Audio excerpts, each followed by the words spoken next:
ये कहानी एक डायन की है, काली डायन। इस कहानी का नाम, हे दोस्तों, मैंने ये कहानी बनाकर नहीं लिखी। ये कहानी एक सचमुच की घटना है जो कि मैंने अपनी दादी से सुनी है और बहुत पुरानी है।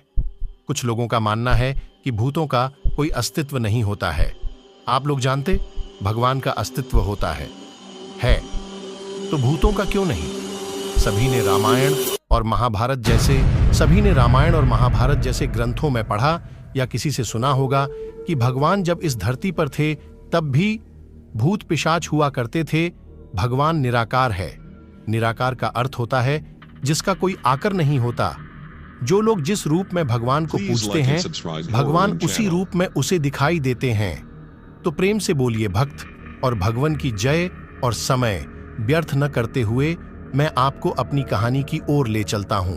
बहुत पुरानी बात है, तब पानी के ज्यादा साधन नहीं हुआ करते। लोग कुएं, बावड़ी, तालाब आदि से पानी पिया करते थे। तो यह कहानी भी एक तालाब की है कि उस काली डायन के जादू से अमृत से झर बन गया था।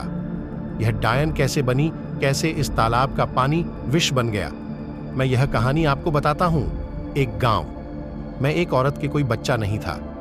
वह औरत गांव के मुखिया की पत्नी थी। उसके शादी को काफी समय हो गया था। सब लोग उसे बांझ कहा करते थे। सारे गांव वाले उसका मुंह भी नहीं देखना कहते थे कि इसका मुंह देख लिया तो पूरा दिन बेकार चला जाएगा। पर मुखिया की पत्नी थी, इसलिए लोग थोड़ी बहुत बातचीत कर लिया करते थे। एक दिन गांव में एक फकीरा बाबा भिक्षा मांगते आ पहुंचता है तो वह बातों ही बातों में उसका हाथ देखने लग जाता है और कहता है, आपको बच्चा नहीं है ना? वह बोली, आपको कैसे पता चला?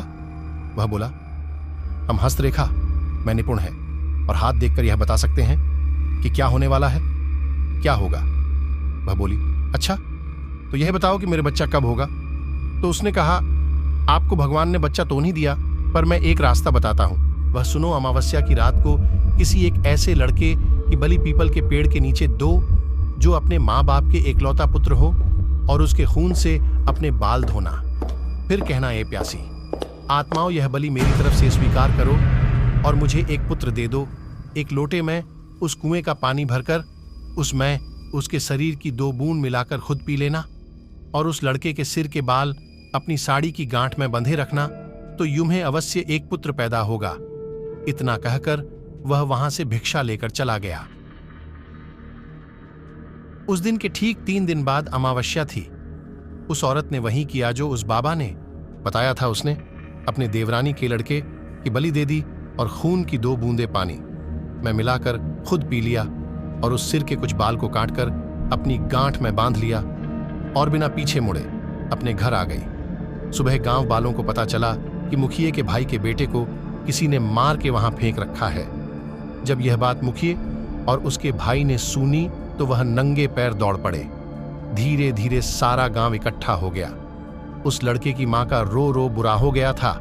तब किसी व्यक्ति ने हिम्मत जुटाकर उस सिर को धड़ से जोड़ा और उसे नदी में बहाने की सलाह दी। वैसा ही किया। लोगों ने उस लाश को पानी में बहा दिया।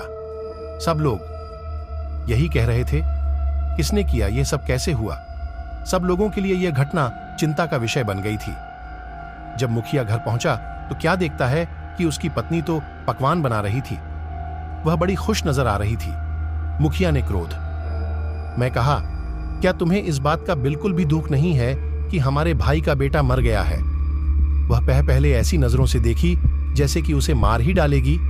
फिर कहने लगी, लड़का उसका मरा है, मेरा नहीं, मैं क्यों शोक मनाऊं? और हंसने लगी और कहने लगी, तुम पागल हो, तुम्हें तो खुश होना चाहिए कि अब तुम्हारे भी एक पुत्र आने वाला है और यह जानकर और खुशी होगी कि वह इस जायदाद का अकेला वारिस होगा। हाँ हाँ हाँ, वह फिर ऐसे हंसी। यह देखकर मुखिया से रहा नहीं गया और उसे जान से मारने के लिए तलवार उठाने चला गया। वह अंदर तलवार ढूंढ रहा था पर तलवार नहीं मिली। जब वह पत्नी के बेद कबेद के पास पहुंचा तो क्या देखता है कि सारे कपड़े खून से लथपथ हैं और तलवार भी वहीं पड़ी है और उस पर खून लगा है। वह यह सब देखते ही समझ गया कि यह सब इसने पुत्र प्राप्ति के लिए है। उसने उसे मारने का विचार बनाया कि अभी मैं इसको मार दूंगा तो सब लोग मुझे गलत समझेंगे, और वह वहां से चला गया। उस दिन से गांव में ऐसी ऐसी घटना होने लगी।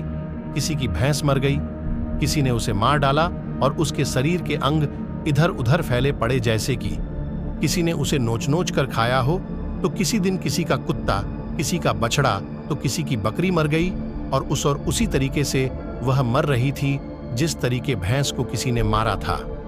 ऐसी घटना से सारा गांव परेशान था। किसी को यह समझ नहीं आ रहा था कि आखिर हो क्या रहा है। एक दिन की बात है, मुखिया रात को अपने गेट के पास सोया हुआ था। आधी रात के समय उसे गेट खुलने की आवाज आई।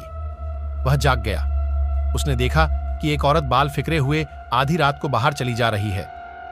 देखने में तो ऐसा लग रहा था कि जैसे उसको कोई खींच कर ले जा रहा हो। भादों अगस्त की काली रात थी। चारों तरफ से आवाजें आ रही थीं। कहीं शियार तो कहीं कुत्ते भौंकते। ऐसा लग रहा था उसे कि जैसे ये रात जाने क्या क़यामत ढाएगी। अचानक उसे एक गाय के बछड़े के रंभाने की आवाज आई। वह समझ गया, हो ना हो यही सारे गांव की बर्बादी का कारण है। मुखिया के दिमाग में एक आइडिया आया कि क्यों ना मैं चलकर देखूं कि यह कहां जाती है। वह उठकर चल दिया। उसने आगे चल के क्या देखा कि पड़ोसी के गाय का बछड़ा का कटा हुआ मुंड पड़ा है और उसके धड़ को। वह दोस्तों, पूरी कहानी सुनने के लिए कमेंट करें।